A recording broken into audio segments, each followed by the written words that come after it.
The Dodgers may have just done it again. Will they go down as winners in the Gavin Lux trade? And also everything you need to know about the Dodgers player they got in return. We got all that and more coming up next on Dodgers Dugout Live. It's time for Dodger baseball.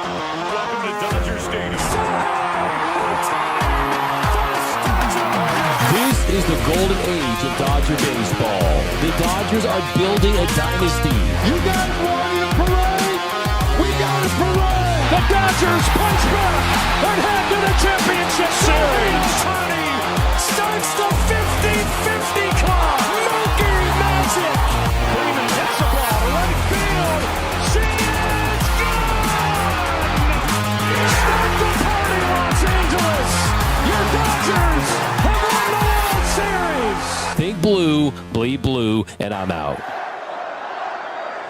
What is up, Dodgers Nation, and welcome to another episode of Dodgers Dugout Live, presented by dodgersnation.com, the #1 Dodgers show and podcast on YouTube. My name is Doug McKain. Friends call me D-Mac, credentialed member of Dodgers Media. You can follow me on X and Instagram at DMAC_LA. Now, if you haven't yet, do me a huge favor, subscribe to the channel, hit the subscribe button, hit the notification bell. If you really want to support the channel, hit the like button. And also, I want all your comments down below. I read them. We'll be responding to them. We'll be featuring them on the show. And let me know, do you think the Dodgers ultimately will end up as winners in the Gavin Lux to the Reds trade? Of course, every episode of Dodgers Dugout Live starts with a poll question of the show. I asked you guys over on the X, did the Dodgers get enough in return for Gavin Lux? And right now, 52% say yes, while 48% say no. So that's a pretty close poll. We're going to get into that topic right here, but drop your comments all episode. You could be featured on the screen. You could be featured during the 7th inning stretch when we answer all of your questions about your boys in blue. I've got Tony Taters Antonio. He's looking for all your comments. We got our social media guru, Noel. He was at the Joe Kelly event yesterday. Noel, he met up with Joe Kelly. What was it like talking to Joe Kelly, Mr. Noel? It was a good time, man. It's always great to see these players get back to the community after such a special season. And he had nothing but good things to say. He partnered with a PFA Foundation. He was doing a charity golf event. Unfortunately, he said he was sad he didn't actually get to win, but he was there from 7 a.m. all the way until like 3:30. So really dedicated to making sure he was there for the fans. He signed skateboards. I know he was a big skateboarder growing up. He signed a lot of baseballs, a lot of custom jerseys, a lot of custom shirts. He even signed, a girl had a tattoo of him on her arm, and he signed that as well. So it was really cool. And then I just got to talk to him about the event. He really went in depth on what it's like caring for your mental health at a young age as an athlete and also balancing academics. And he gave some shout outs to the Dodgers bullpen, obviously, historic run by them in this past World Series. And specifically Michael Kopech, he said that he got to see him grow throughout the entire season. And he also said that he's just staying healthy this offseason, getting strength in his arm back up, and he's looking forward to continuing playing. He is not going to be retiring just yet. Mariachi Joe got that mural up. I don't think he'll be back, but still, once a Dodger, always a Dodger. Always have the pouty face, Joe Kelly owning the Houston Astros. But let's get into it. Of course, every episode starts with the leadoff. Leading off, the hottest story in Dodger baseball. So leading off, we're going to continue to break down the trade that the Dodgers made late yesterday, where they sent infielder Gavin Lux, former top prospect, to the Cincinnati Reds for outfield prospect Mike Sirota and a draft pick that will be around 37.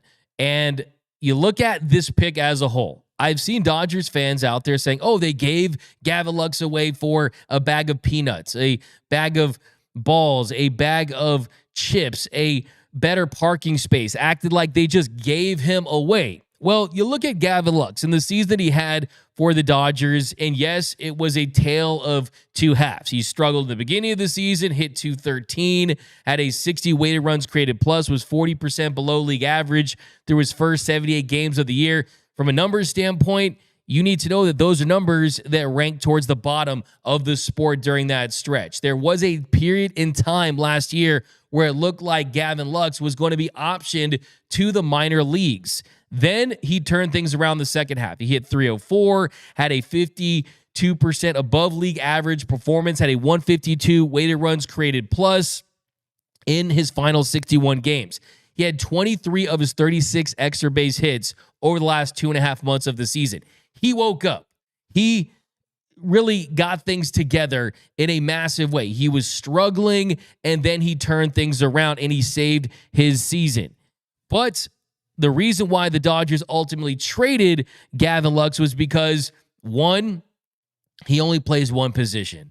He plays second base. He did it at an above average level, but there was a logjam, and teams out there knew that. Now, I know a lot of you guys like to use MLB trade values, and it is a useful tool to get an understanding of whether or not a deal would be accepted, if a team would accept a deal, and this and that. Well, they tweet out, today the Reds reportedly acquired second baseman Gavin Lux, $13.6 million surplus trade value from the Dodgers in exchange for outfielder Mike Sirota, $1.9 million, and a comp A pick at $4.1 million. The deal is accepted by our model as a major underpay by Cincinnati. So they're trying to say that their model would indicate that it was an underpay by the Reds to get Gavin Lux. Well, the truth is, it's actually a pick that they're getting for the Dodgers that's going to be higher than their first round pick potentially. And you're basically getting a first round pick and what could ultimately go down as a first round talent. Now, defensively, we know that Gavin Lux doesn't play multiple positions. He was limited from that standpoint.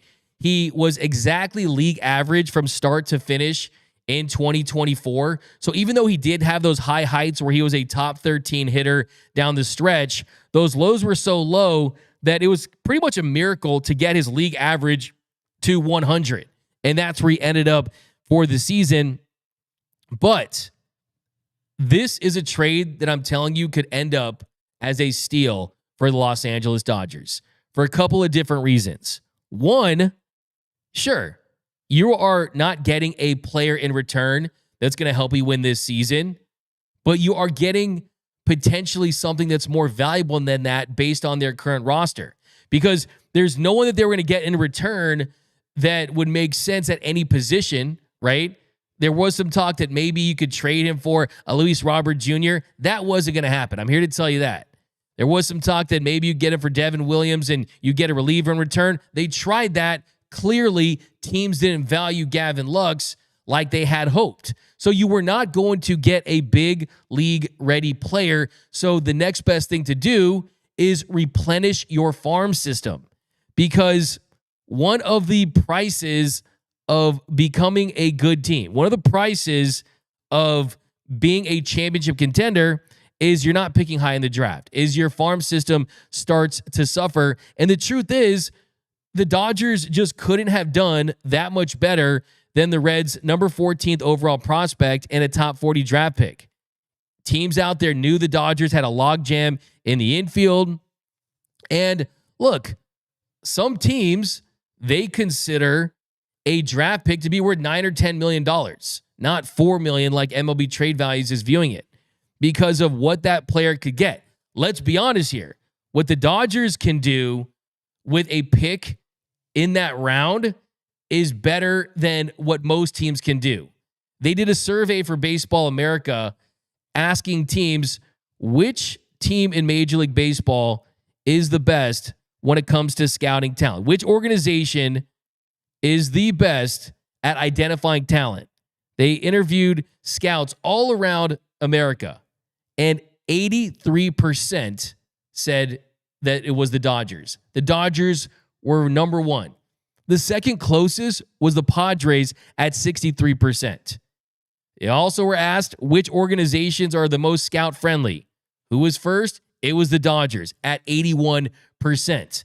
The Dodgers with draft capital is very different than the teams out there that struggle in the draft, the teams that don't go out there and produce a lot of top-end talent. It's very different when Warren Buffett is investing money versus some Bitcoin investor that's new to the game, right?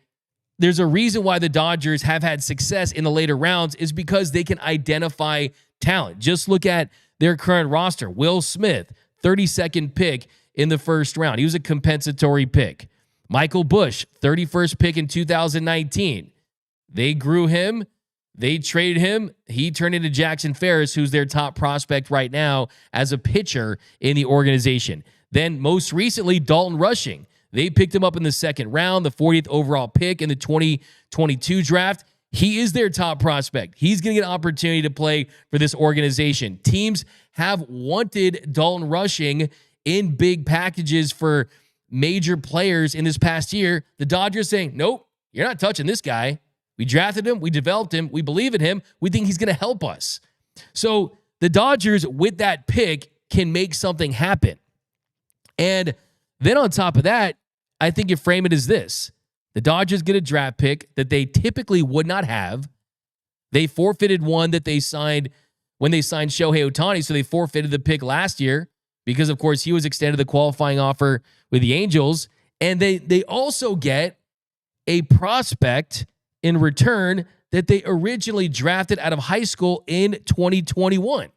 So you get basically potentially 2 first-round talents that you can develop, that could play for you, that you could trade, and then you avoid Lux's arbitration years. He was set to make $3+ million this year, and you got the cost control of Hae-Sung Kim, who they owe $12.5 million guaranteed. With incentives and the club options, you can make over $20 million in that deal, but still, I like it. You clear a roster spot. The Dodgers still are making moves. Kike Hernandez is still out there waiting for them to sign. Tanner Scott is waiting for them to sign. You could still potentially make some other moves where you need roster spots. So you clear that roster spot. And another point I want to make, what happened the last time the Dodgers traded with the Cincinnati Reds? You traded Yasiel Puig, you traded Matt Kemp, you traded Alex Wood. Then they ate Homer Bailey's contract before they cut him. The Dodgers made that move like, wait a second, Puig, not Kemp, not Woody, Homer Bailey, really? For Josiah Gray and Jeter Downs? What the hell are the Dodgers doing? And then what happened? They used Jeter Downs to get Mookie Betts. They used Josiah Gray to get Trey Turner and Max Scherzer. These guys know what they're doing. They're the best in the business. Another thing I want to point out is Kim replaces Cartaya on the 40-man roster because they DFA'd Cartaya. You got the 39 guys. You don't have to open up a spot for Sasaki when they sign him. He's on a minor league deal. But you can also wait until you move Sheehan and Hurt and River Ryan, Gavin Stone, Brusdar Graterol, Clayton Kershaw when they re-sign him. It's going to be a lot of roster maneuvering for guys being sent to the 60-day IL.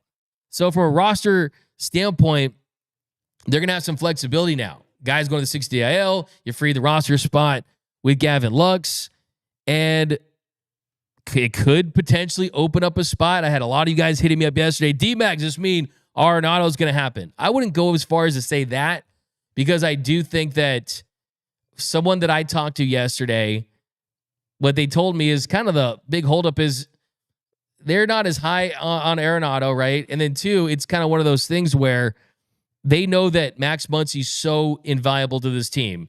As a leader, he's a 135 weighted runs created plus guy, can get you 30 plus home runs. And they know that if you traded for Arenado, you couldn't just put Max Muncy at second base. With the restriction on the shift, Max Muncy, the likelihood of he being an average to an above average second baseman is unrealistic. So, look, I mean, I'm not saying it's impossible, but if the Cardinals did pay down Arenado's contract, which the Cardinals kind of already said they would, of course, in the trade of the Astros, the Dodgers would have to give up more prospect capital. So, knowing that, if this is linked in any way, the Dodgers are going to have more prospects in the farm system to use in any deal. So if they have to give up current guys, they know they got Sirota. They know they got a first-round pick on the way. So all this stuff is interconnected. Now, next thing I want to say when it comes to Gavin Lux, people out there, D-Mac, Gavin Lux was a bust. No, he was not. No, he was not. Gavin Lux was certainly not a bust. I'm going to drop my top 5 Dodgers busts of all time as prospects on tomorrow's show, and keep it positive on this one. Now, did he live up to expectations as a top prospect? No, he didn't, because it's a top prospect. You would expect an all-star appearance. You would expect a little more consistency from, but I do admire how he persevered in his time with the Dodgers. I mean, he had a poor first half this last season. Coming back from the injury, turned it all the way around, went into pure rake mode and just focused. The focus was there. It was like the me with the video guy and the video game guy who moves forward, leans towards the TV. That was Gavin Lux in the second half of the season in 2024. And look, I think for the Dodgers in this trade, I give it an A. This is an A trade for the Dodgers. An A trade based on the roster, based on their future plans, based on building a sustainable winner. Because I think if you had just gotten a prospect that they believed in, you could have seen this as a win, because teams out there did not view Gavin Lux as this all-star caliber player that some Dodgers fans think he has the potential to be. Now, could he still do that? I think he's in a really nice position. I think with the Reds in the Great American Small Park, I think there's a world where he does establish himself as an everyday second baseman that is an above average hitter. But right now, teams don't value him as that. So A trade for me for the Dodgers.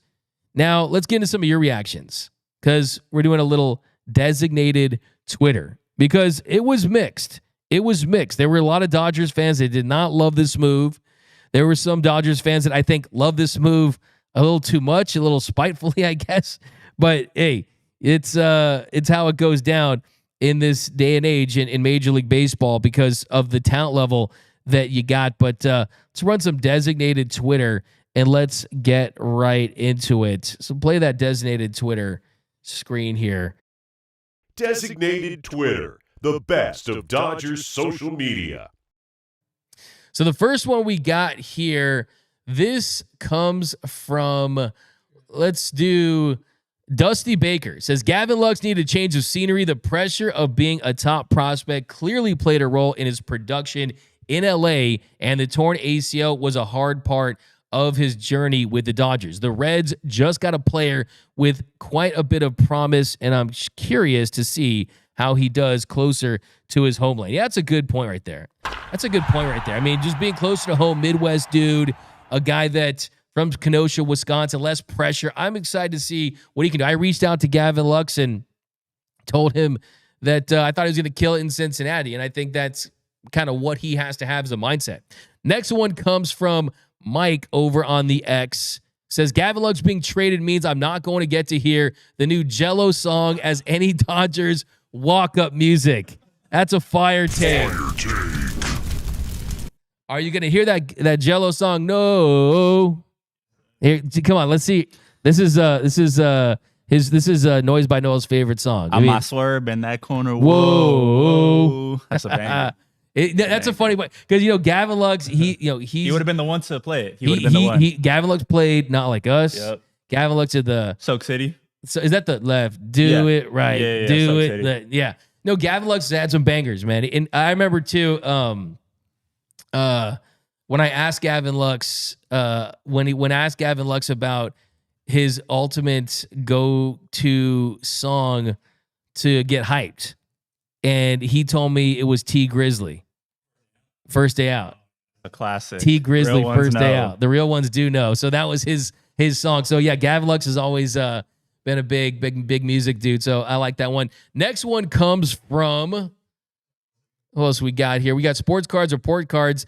Time to officially look for the new bruh face. Bruh. Let us know down below. Do we need to return it? Do we need to change it to something else? Do we need to run it back with Lux? I mean, it's just so classic. The meme king.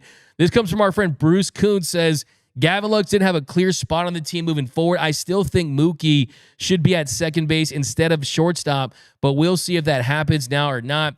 Picking up a 24 third rounder with a former first round pedigree plus a pick in the 30s is a pretty solid deal for 2 arbitration years of Lux. Yeah, I like that take right there, because I totally agree. I still think that, sure, if Mookie Betts feels like he can play shortstop at the big league level and produce offensively throughout the entire season, he's going to get an opportunity. But more thoughts on that. We're going to break down the option for that in a second here. Next one comes from Sam Fosberg. Gavin Lux really came into his own this past summer. His July OPS 937 with 4 home runs. August OPS 884 with 4 home runs. Great American. Should only help. Love this for the Reds. What else we got? We've got Dave, Doyers Dave. Shout out to Doyers Dave. He's producing fire content over there for sure. Gavin Lux is definitely tormenting the Dodgers when he faces them again. Almost every ex-Dodger turns into a Hall of Famer for those Dodger series. Yeah, absolutely. I mean, yeah, we'll see. You never know. I mean, Justin Turner came back this past year. People hoping more for him, but I think for Gavin Lux, it's kind of more of a, hey, let's just get your season off to a good start and try to realize that potential. Next one comes from, makes it a little bigger. This is from Stacy Wheeler saying that, let's see, you want to read that one, Antonio?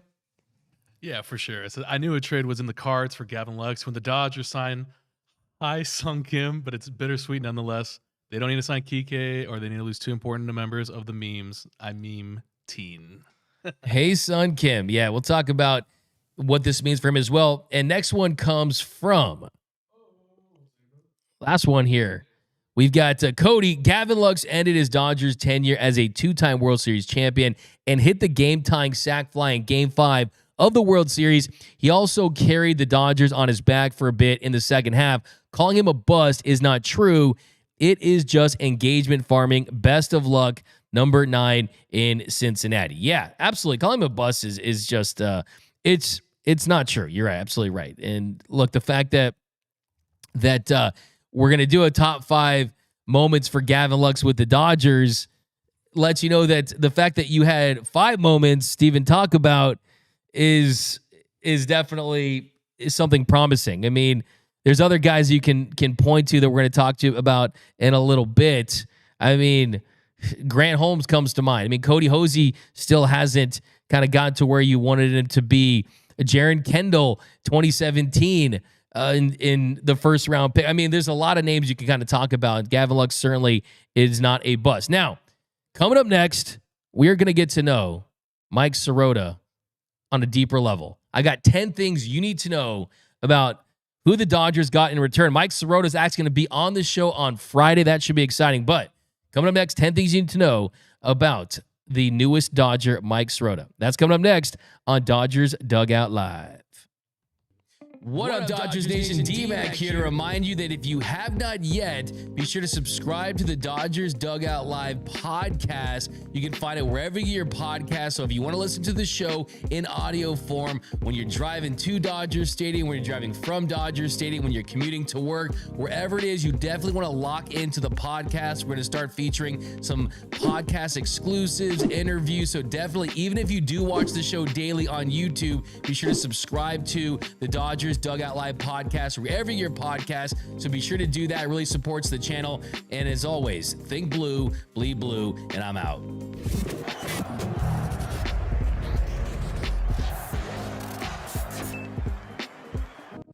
And we are off and running here on Dodgers Dugout Live, #1 Dodgers podcast and show on YouTube. Also, a reminder, if you want to get geared up, it's the new year. Get your Dodgers t-shirt game right. Go to www.gearup.la, the official merch store of Dodgers Nation, and get this brand new Run It Back Teoscar Hernandez shirt designed by Noel Sanchez. You got Teoscar there. You got the Dodgers Nation jersey. I like that one right there. And you got the Teoscar smile too, man. Come on. That's worth the shirt. And then you also have the Freddie McGibby. This one's fire. You got Kirk Gibson. You got Freddie Freeman. Both Dodgers legends, both guys that hit historic all-time great home runs for this organization. Of course, Freddie Freeman's walk-off grand slam in the World Series is something that still gives me chills, gives me goosebumps. I still watch it every day. Then go pick this one up. This is the Dodgers Nation World Series champion t-shirt.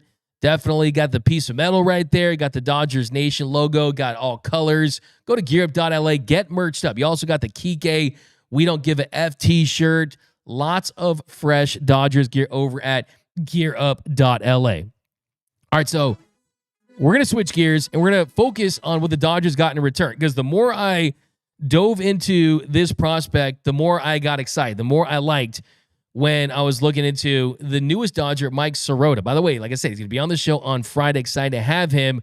But the first thing you need to know is that the Reds drafted him with the 87th overall pick in the third round of the 2024 draft out of Northeastern University.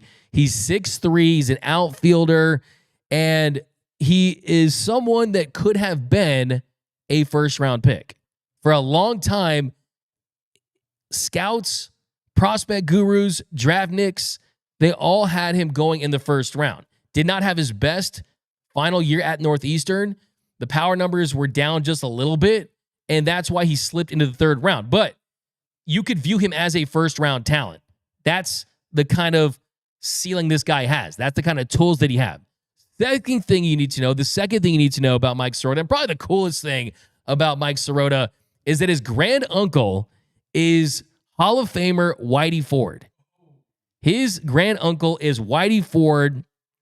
He pitched, of course, with the New York Yankees from 1950 to 1967. He won 6 World Series with the Pinstripes. He played 10 All-Star games. He won the Cy Young Award in 1961. He was inducted into the Baseball Hall of Fame in 1974.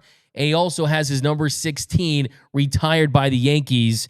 And he is the guy that told Sirota that he wanted him to be a position player, to not be a pitcher. He told his grandnephew, he made sure that I kept a bat in my hands because he didn't want me to pitch because he messed up his shoulder. That's what Sirota said about the influence of his grand uncle. He said he made sure my mom kept the lacrosse stick out of my hand too. So they were saying, hey, you're going to be a position player. You're not going to be a pitcher. You're not going to play lacrosse. So he's got those Hall of Fame genetics. Whitey Ford is his grand uncle. That's some legendary stuff. And the third thing you need to know is that the Dodgers drafted him 492nd overall in the 2021 MLB draft. So what I always say on this show, if the Dodgers liked you once, it's a good chance they'll like you again, and they're always going to keep their eyes on you. They're always going to keep tabs on you, and then when they have an opportunity to get you, that's when they strike, and they certainly did that with this trade. So he was drafted by the Dodgers, and then he decided to sign with Northeastern University in Boston. That's the fourth thing you need to know. The fourth thing you need to know, he went to Northeastern University in Boston, and in his 3 years with the Huskies, he slashed .324, .457, had a .576 slugging percentage, crushed 29 home runs, had 111 RBIs, and he left the program by rewriting the record books. Carlos Pena actually went there. Big leaguer Carlos Pena was a Northeastern Husky, but Soroka finished with the most runs in a season with 73, most walks in a season with 59. So this is a guy that's crosses home plate and also has a good eye at the plate. Fifth thing you need to know, he's got power potential. And he has speed. He had 29 home runs, 48 stolen bases, and a 1,035 OPS in his 3 collegiate seasons at Northeastern. He had 18 home runs during his sophomore year, and he is someone that could be a 25-25 type of player if everything breaks right for him. Sixth thing you need to know, he balled out in one of the best, most prestigious summer college leagues in baseball, in the Cape Cod League. In 33 games, hit .276, 16 RBIs. He really looked good on the highlights for that league. Looked like he belonged, and it's definitely a really good indicator for him. Seventh thing you need to know, he had a down junior year. Why did he slip? Why wasn't he a first rounder? Why, if you're the Dodgers, could you view this as him being a first-round talent? Well, it's explained in the junior year he had. By his standards, it was a down year. He hit .298, had 16 doubles, 2 triples, but his 7 home runs, that was down from 18 that he hit in his sophomore season. His .513 slugging percentage was down from .678 that he had his sophomore year. So I'm here to tell you, one thing that you really need to take away from this get to know Mike Sirota is if he had replicated his sophomore season or improved upon it in his junior year, he would have been a lock to be a first-round pick, and the Dodgers would not have him in their organization. So, hey, the fact that he didn't play his best baseball only helps the Dodgers acquire this talent. Anything you need to know, he's just 21 years old, and the earliest you could probably see him, 2027, potentially, if everything breaks right. So very young, just 21 years old. Ninth thing you need to know is a text that I got from a scout for the Reds who told me he's very athletic as a center fielder. He could be a 5-tool player. He has advanced swing decisions, advanced control of the zone, hits the ball very hard. It's all in his toolbox. He just needs to develop and continue to trend in the right direction. He ran into some bad luck his junior season, unfortunately, but he's a very, very strong prospect. So that definitely is what you need to take away from that. And this is some more scouting on him. The 10th thing you need to know is he's fast. Speedy power, overhit center field prospect with plus plate discipline, tightly wound athlete with narrow build, wiry and strong. Hands are especially lively with low ball power, likely going to swing underneath a ton of in-zone fastballs. Speed fits in center, reads on routes, need polish, but the foot speed is there. On-base ability buoys profile and gives Sirota an everyday shot. Projected issues with the hit tool and his flavor of build and athleticism look more like a part-time outfielder. That's from Fangraphs. Another scouting report on him said that he was a relatively unknown in high school. Sirota was selected late in the 2021 draft out of Connecticut high school by the Dodgers. So they say he's a lean, athletic, and strong player. He has an intriguing collection of tools. He has a plus bat with speed, with excellent bat-to-ball skills, with right side of the plate power. Though his timing was off for much of the spring, keeping him from squaring up the ball as consistently as he has in the past. But there's raw power for him to tap into. 18 home runs his sophomore season, and when he combined with his plus speed, he has 2020 potential at the highest level. So there's a little quick everything you need to know about Mike Sirota, and I think he's an exciting prospect. I really do. And like I said, the Dodgers see something in him, and that's what matters. The Dodgers can spot talent out of a moving train, and clearly they view him as someone that could help their organization. But now let's shift gears. We're going to do this, then we're going to get to the 7th inning stretch. We're going to talk some more roster stuff, what this means for second base in a minute. But we're going to do a high five because you know what? Celebrate Gavin Lux. Let's celebrate the meme king. Bruh. Celebrate the meme king here on Dodgers Dugout Live. The high five, best moments for Gavin Lux with the Los Angeles Dodgers. The high five. D-Max top 5. Did it go? The sound? Awesome. Here we go. So coming in, let's do an honorable mention. An honorable mention. And if you remember, it was a couple seasons ago, the Dodgers struggling a little bit. Season was a little bit of at a lull. And all of a sudden, it was Gavin Lux at the plate. He hits a 3-run shot. And it was after the home run that got me hyped. That made me want to run through a brick wall. It was the LFG home run against the Mariners. This is my honorable mention. Lux kills the ball way back there. His biggest big league swing. A go-ahead 3-run home run. So that was good. That was hype. That was my honorable mention. And then coming in at number 5, one of the funniest moments in recent memory for the Dodgers is when Gavin Lux injured himself jumping for a ball. He ran into the wall and he was in some serious pain. The very next day, the Dodgers players, they had used some tape to do the cutout of him. And then before the game, the Dodgers players went to pay their respects to Gavin Lux. Yes. And just a little while ago, A.J. Pollock came out to pay his respects to the outline of Gavin Lux, who smashed into the wall last night. And Mookie Betts and Cody Bellinger following suit. On the State Farm side.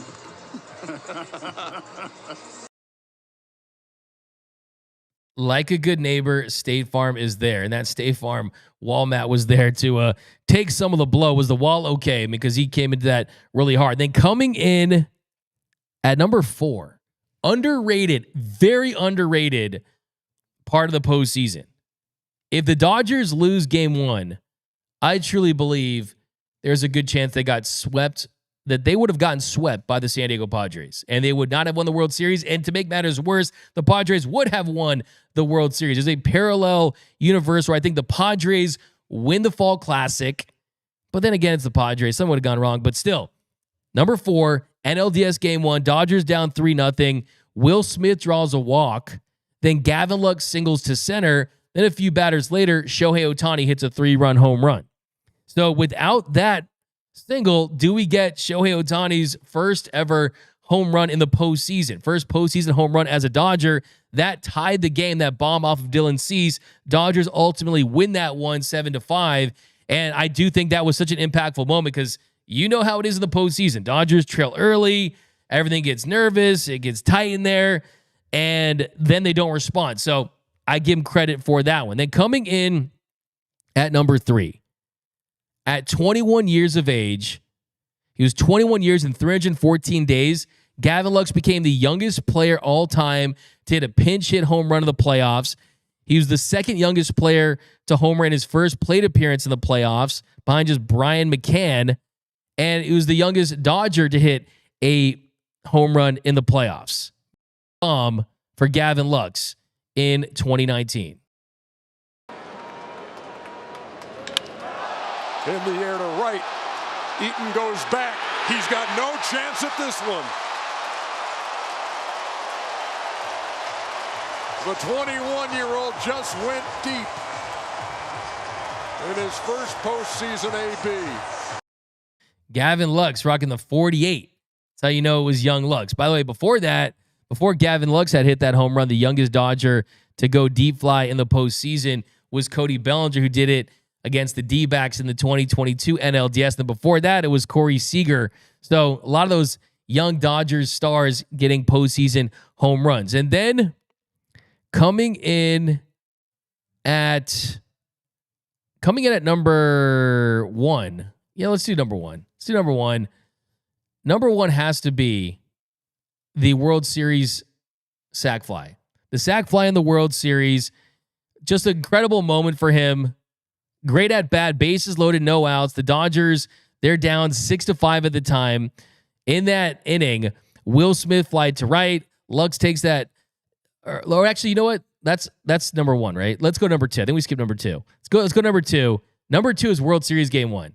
World Series Game 1 coming in at number 2. Another underrated moment for a rally. World Series Game 1, before the Grand Slam heard around the world, before Nestor Cortez served up that dinger to Freddie Freeman, it was Gavin Lux who started that rally. The Dodgers were in trouble. It looked like they were going to go down in the World Series.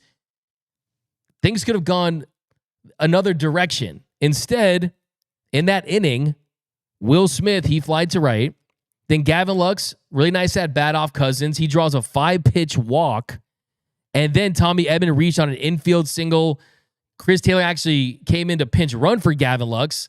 And then Nestor Cortez comes in to face Shohei Ohtani. And Shohei, he fouls out, which allows the runners to advance, which opened up first base for Mookie Betts to get intentionally walked. That loaded the bases for Freddie Freeman.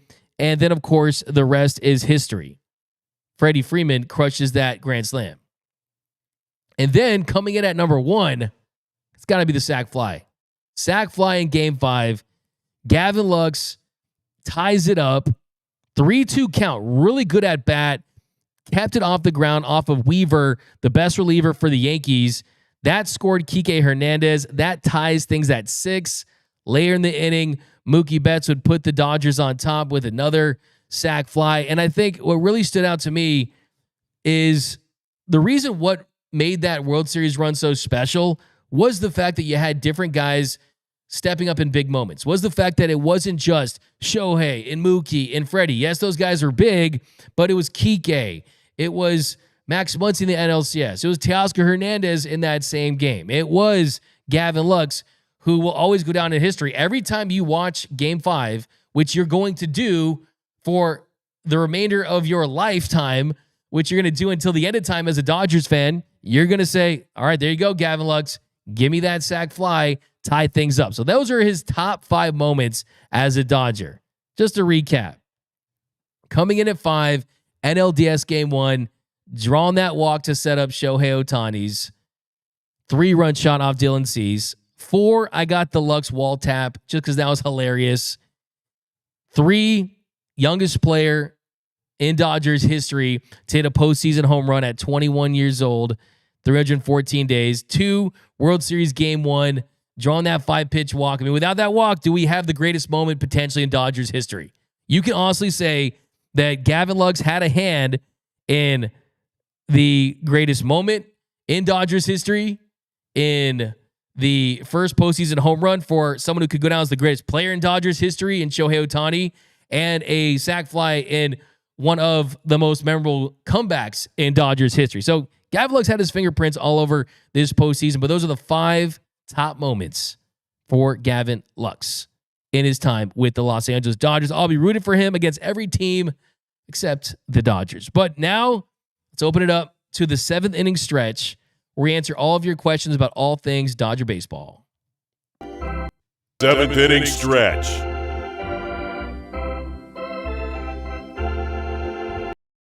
We got a 199 super chat. I love this. Mike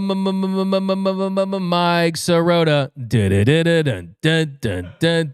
Come on, give me one, Antonio. Dude, you know what's cool? We got Landon Knack on the team, and who plays Mike Sirota? The Knack. So there you go. We'll have to sell it to him on the show. Why not? I like that. We've got AU Potter says, I think we trade for Sirota partly because he's good looking. I don't know about that. I don't think that was the case. That's not how they pick guys up. Tony Visuals. It's a great name for a photographer. He's a solid upcoming center fielder. Sure, absolutely. I mean, that's perfect case scenario for him. Hayden says, DMAC, I saw online that the competitive balance draft pick A comes with $500,000 in extra international free agency money. Sounds like the Dodgers might have gotten that included with the trade. Yeah, I mean, I think, like I said yesterday, the more money they have, the better, for sure. But it's not going to come down to money for Roki Sasaki. I can tell you that from people I've spoken with. But sure, I mean, they're looking to get better, and they're looking to get every advantage that they can in any possible way. So I wouldn't be surprised if that was a motivating factor towards the end of getting the deal materialized. We got Tovkowski says, $4.99. DMAC, how we feel about Roki being named in the SD lawsuit? You know, I have a whole episode planned for Roki because there's so much about it. I will say that, like I said yesterday, and if you're Roki Sasaki, the last thing you want to do is join a franchise when you're already coming to the show early at 23, when you are sacrificing essentially hundreds of millions of dollars potentially. Last thing I want to do is go to an organization that's mired in a lawsuit, right? I mean, we saw firsthand with Frank McCourt, Mr. Frank Rupt himself. I mean, they were the weirdest ownership group that ever was. Do you remember they actually they hired a Russian sidekick? It's a fun fact about Frank McCourt and the McCourts. They had hired a Russian sidekick to think blue, to try to help the Dodgers win and try to visualize games and things. Go watch Frank Rupp, guys, on YouTube. It was strange. So the Dodgers know firsthand what it's like to be with an ownership group that doesn't have everything buttoned up. And if I'm Roki Sasaki, that would be under heavy. That'd be number one for me. Literally, other than, do I trust their scouts? Do I trust their player development? Do they trust their ability to optimize me and put me in a spot to have success? Above all that was, hey, do you have stability as an organization? Because you know that you've already said and made it clear you want to be the best pitcher in the world. Guess what? Best pitcher in the world gets best pitcher in the world level money. So if you're going to get paid, you want to go to an organization that can pay you and put talent around you. I still feel like he's got to take the blue pill and become a Dodger. It makes too much sense. Yu Darvish is 38. You really going to go? Okay. Well, I have a lot of fiery thoughts on Roki Sasaki we'll let out tomorrow. 199 super chat, when they getting rid of Miguel Rojas and getting Kike. They're not going to get rid of Miguel Rojas. I do think, though, that a conversation does need to be had about the position players moving forward and their roles in it, right? I mean, you look at Tommy Edman. Is Tommy Edman really going to be a center fielder full-time? Is Mookie Betts really going to be a shortstop full-time? Because I know what this organization has told me face-to-face. I know what they've said. They also said that just a few days ago that Gavin Lux was going to be their starting second baseman heading into the year, and now he's on the Cincinnati Reds. Things can change. Everything's fluid, and it makes you wonder, do you bring Tommy Edman into the infield where his best position is as a second baseman? That is where he won the Gold Glove Award. Do you have him as a shortstop where defensively he's a better shortstop than Mookie Betts, and you put Mookie Betts at second base? And if that's the case, what does it mean for center field? Does that open up things to have Andy Pages have a better role, a more prominent position? Do you bring James Outman back into the mix and give him another opportunity? Remember, just a few years ago, James Outman finished third in Rookie of the Year voting and hit 23 home runs. Could you platoon Andy Pages and James Outman? Do you go out there and get involved in the trade markets with Luis Robert Jr.? That is something that I'm wondering myself. I don't think that, look, the idea that, I'll tell you this, everyone I talk to, Ha-Seong Kim, he's fast, he's got a good glove, doesn't have a lot of power, hits for contact. He's got things that can help this team. And I think that his floor is high, but to expect him to be an everyday player in year one doesn't make a lot of sense. Do you have a rotating cast of infielders? Miguel Rojas plays shortstop at times. Tommy Edman plays shortstop at times. Mookie Betts plays shortstop at times. Chris Taylor, Kike Hernandez, guys like that. And you mix it up that way, that's possible. But throwing Kim into that mix as well, you still have a good amount of infielders, right? But I don't think that Kim makes sense as an everyday second baseman. I don't think that that's the move as well. We talked about Max Muncy going to second base and trading for Arenado. I still like the idea of Arenado, but Muncy at second base without the restricted shift is something that's complicated as well. So I wonder if they still are potentially looking into trading for a all-star level center fielder like a Luis Robert Jr. if they feel like he can take down that position, then you put Tommy Edman in the infield. So good question. I mean, it's definitely something that I've been kind of thinking about last 48 hours myself. Luis Chavez, where did Noel cop the El Toro tee? Noel, where'd you cop that shirt? So go on Instagram, go to Shop La Merca. So Shop, Lamerca. Go to their Instagram page. Their shop is linked in their bio. They do really great work. They got me this El Toro shirt. They got me Otani, Kike. They got me right. So make sure to go show them some love. There you go. That's a fire t-shirt. I got a really cool Fernando Mitchell and Ness t-shirt, but I like that way that says El Toro. Yeah, on the back, on the I'll top. turn around real quick. His name and his number.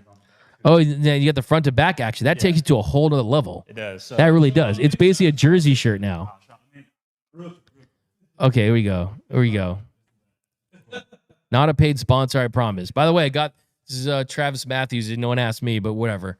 Doug Slay and D-Mac, please never bring up the McCourt nightmare ever again. Give myself a bro for that. We got Alex Ranteria. So Munetaka Murakami at third once Muncy's contract is up. We'll talk about him tomorrow because you've been asking me a lot about Munetaka, and we know how heavily involved the Dodgers are in the Asian market. It's interesting. Fungo06, since he might trade Lux to the Yanks, from what I heard, that's not a thing. That's from what I heard as of right now, that the Reds intend to use him and they want to play him and they want to see what he can do with them. Nando 390, Buehler is turning into a villain fast in Boston. He did say that he wanted to retire as a Boston Red Sox. It does feel weird to see him in that Red Sox uniform. I don't think that there's anything he can do to become a villain, though. Let's just be honest here. Walker Buehler is beloved by Dodgers fans. Walker Buehler is someone who will never have to buy a drink in LA ever again. We are losing a lot of the tight pants guys, though. Tight pants guys are gone.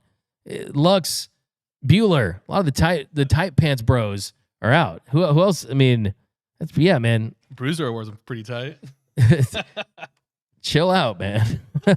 We got Dan Inspiration. Sirota swing looks like James Outman. Abe, do we make a push again for Bichette? So that's a good question too. I like this goes back to. I'm gonna give you a Let's Go Dodgers for that. This goes back to are they done on the position player side? Do they bring in Kike and call it a day? Or do they try to get creative and see if they can move off of Chris Taylor? Would another team take on some of that salary? I mean, I think there is still some maneuvering potential on the position player side. And Bo Bichette, he's a true shortstop. You could trade for him and extend him if you're looking for that guy long term, for sure. Mr. Classic, damn, I think Mike Sirota can model for Abercrombie. Okay. Mike, it's not how you supposed to name, but it's all good. Alan Yeezy, let's do a comment of the show. As much as I criticize Max Muncy, when you break it down, he's one of the best third basemen in baseball, and he's cheap. Yeah, you said it best. A nice little comment of the show right there is that, yeah, at his price, and he is a guy that took a lot less than he needed to, really, to kind of stay with the Dodgers. He could get much more if he had ever hit the open market with his level of production. I mean, on a $14.5 million contract, less than $15 million, he's got a club option for $10 million next season. Hits 30 home runs, gets you close to 100 RBIs. It's just a matter of staying healthy for Max Muncy because he's really ran into some health issues last couple of years, and that's kind of my big question for Maximum Muncy at this point of his career. Because we know when he's on the field, he's still productive, but last year he played 73 games, but 23 better, 135, and before that, 136 games. So as long as he stays healthy, like he has for most of his career, he's going to produce. That's just what he does. He's streaky at times, but he's going to produce. Michael B. Reds got a solid MLB player in Lux with upside, who's only 27, is under control for some years. Hopefully, H. Kim is better than that. Ishmael Sanchez, I think the Gavin Lux trade is a sign of a large move to come. Replenishing the farm is important, but I still think there's a bigger move looming. Let Friedman cook. Let me give that a comment to the show, too. I'm with you. Friedman is a 5-star Michelin chef, right? That's what he's cooking, right? And that's kind of how it feels with him. I know that sometimes people don't play 4D chess, but he's playing a game the others aren't playing. He's playing chess, they're playing checkers, right? Justin Lama says, Lux should have been traded years ago. He could have netted us somebody like Lindor, Castillo, Pablo, Lopez. Yeah, there's some truth to that. I will say that. They did bet on Lux probably a little longer than they should have, but still, at the end of the day, we'll see how this pans out. Okay, the walk-off today, the walk-off is a topic that I saw people talking about. If you could add one restaurant to Dodger Stadium, what would it be? The walk-off.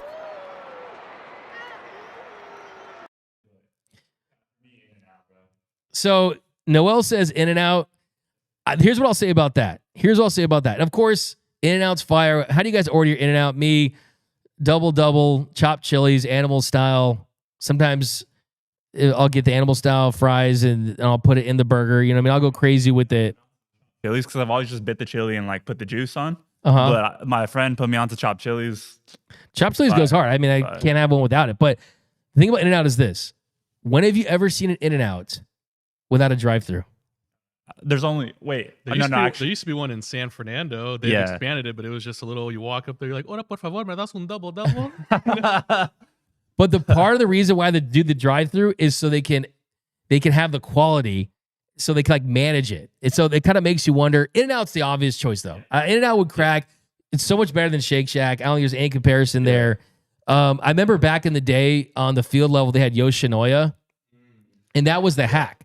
The hack back in the day is if you got tickets up in the reserves, higher levels, you'd say, oh, I want to go to Yoshinoya because that was the only one there. And I remember this guy at Venice Beach told me that hack way back in the day. And like, that's what I was doing. I'd go down to Yoshinoya and get some food there, and then you get the good field level look. But let me know down below in the comment section, if you could add one restaurant to Dodger Stadium, what would it be? I would honestly, to me, I would add any type of really good, authentic, like taco truck. They just play this place in Highland Park, La Estrella, with really good al pastor, carne asada burritos. Like and they don't really have that market cornered at Dodger Stadium. Yeah. I would go something that route. They used to have King Taco, right?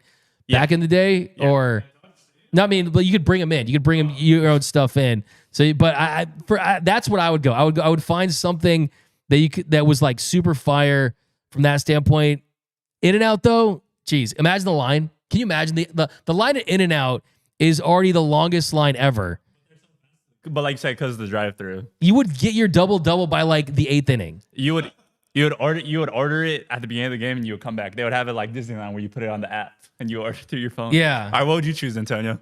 Dude, I gotta go with El Pollo Loco. Pollo Loco would El be Pollo cool. Loco. Right there. El Pollo Loco would be pretty fire. I would love to. I mean, I bring it all the time. I usually actually bring Costco dogs. You go to Costco Dogs, 150. Yeah, just get their onions from the stadium. Oh, someone said a Tommy burger. Oh, that's classic. Tommy The chili, burger would be that would be pretty. You know, how about a Farmer John?